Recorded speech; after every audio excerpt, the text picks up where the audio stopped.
Junckers, a name which means quality and service in hardwood flooring.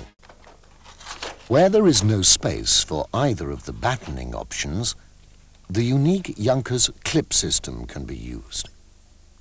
The floor must be level, so that the subfloor deviation is less than 3 millimetres under a 3 metre straight edge. In addition to the 1000 gauge polythene membrane, a foam underlay is also necessary to prevent the clips from clattering on the subfloor and to provide a degree of resilience and insulation.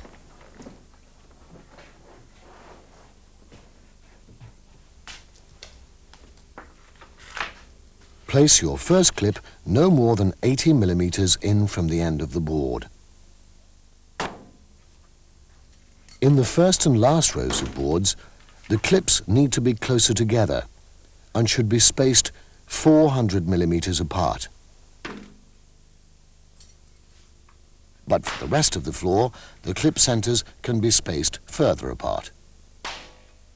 For commercial and sports floors, 500 millimetre clip centres are recommended, whilst in domestic situations, the clip centres can be up to 700 millimetres apart.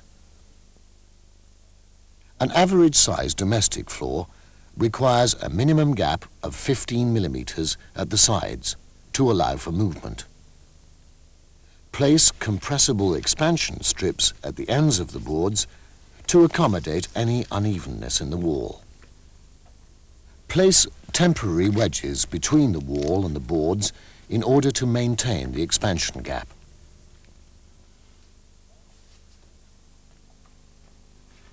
Last board in the row will need to be cut to fit, so measure the appropriate length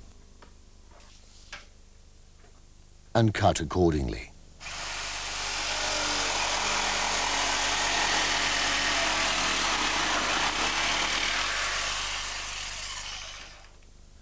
Bear in mind that the offcut will be used to start the next row.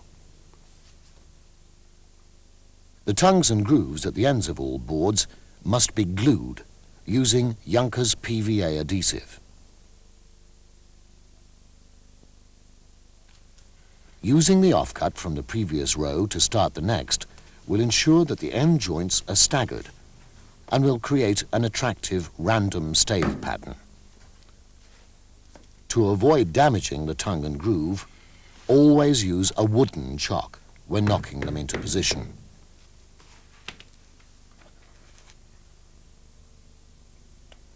The pattern of joints across the floor should be staggered, not regular.